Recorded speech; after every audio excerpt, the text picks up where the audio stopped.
The Wicked Will Rise, Chapter 22. Glenda, Dorothy, and Ozma were gone. The falls, and the islands revolving around it, had been destroyed. The sun was rising, and the purple sky was filled with floating ash and ember and the sad wilted remnants of barbecued rainbows. Off in the distance, the place in the skyline that had been occupied by the Rainbow Citadel now held only a billowing plume of blue-black smoke. It all looked like the morning after a surprise party gone really, really wrong. Knox and I couldn't even bring ourselves to look at each other in the eye.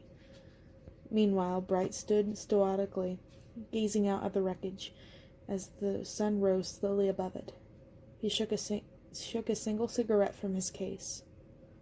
"My last one," he said. "Ever, I guess. No more rainbows left. I guess I should savor it, huh?" But instead of lighting it, he put it carefully back into the case and patted it like a precious object. He walked over to Polychrome's sad, limp body and knelt to touch her face. "She was something," he said. "You know, I never figured out what she saw in me. Not really." He bent over and kissed her tenderly. As his lips touched hers, her body began to glow one last time, and when he pulled away, a small, weak tendril of yellow light curled from out of her mouth and began to eat away at the rest of her until she had melted into a shapeless puddle that danced with color like an oil slick. When there was nothing left of her, the puddle began to unwind, rising, first slowly, then quickly, into the sky in a luminous, vibrant thread, a rainbow. We watched her go, and when the last rainbow had faded, Bright turned his attention to Heathcliff. He carefully untied the ribbon to the giant cat's chin and removed the horn that Polychrome had given him. "Here," he said, handing it to Knox. "This will come in handy. It's real, you know. It came from a real unicorn. Polly got it off one when it crashed through the window by breakfast nook and died. Stupid things are dumber than birds. God, that was ages ago. Anyway, it's rare, and you'll find one of these. And it's magic. Does some crazy shit. You'll see." "You don't want to keep it?" Knox asked. "It should be yours." "Nah, it'll just make me sad. And what am I going to do with it anyway? It'll probably just get lost, like everything else. It's time for me to get moving again." He reached behind his ear and pulled out a golden button. "My only trick," he said, holding it up to the morning light. "But it's a good one. My parents always said I was bright as a button, and Polly knew I'd get bored if she kept me cooped up, so she magicked these for me so I could get out whenever I wanted. Don't want my bird in a cage," she said. Didn't even care if I sometimes left without telling her when I'd be back. Anyway, I only have a couple of these left, but I guess I don't really need 'em anymore. Won't be coming back here, will I?"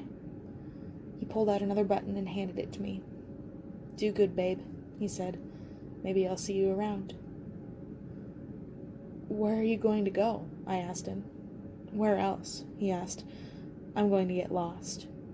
He flipped the button up, and it spun a few times, then exploded in a shower of glitter, leaving in its place an ordinary wooden door, standing free amidst the rock, connected to nothing. Bright turned the dull glass knob, pulled the door open, and stepped through the frame. It disappeared as he closed behind him, but I kept staring at the empty space where he'd just been. Instead of saying anything, I stepped to the precipice of our flying hunk of burned-out rock and sat down, letting my feet dangle off the vast, empty sky. Knox slid down next to me, and we just sat there in silence, watching the last of the sunrise. "Well," I said to Knox when it was over, "I guess it's just us. What do we do now?" "I don't know," he said. "I really don't." "You know what I wish?" "Yeah," he said. "I think I kinda do." I knew he knew. I said it anyway. "I wish we could just stay here. Just the two of us. See if we could rebuild this place. Maybe not the same as it was, but maybe like we would want it to be." "Like it was ours?" "Exactly. Make it a home." I didn't need to say what we were both obviously thinking.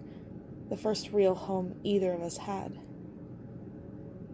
"I wish that too," Knox said, his voice cracked. "Maybe next time."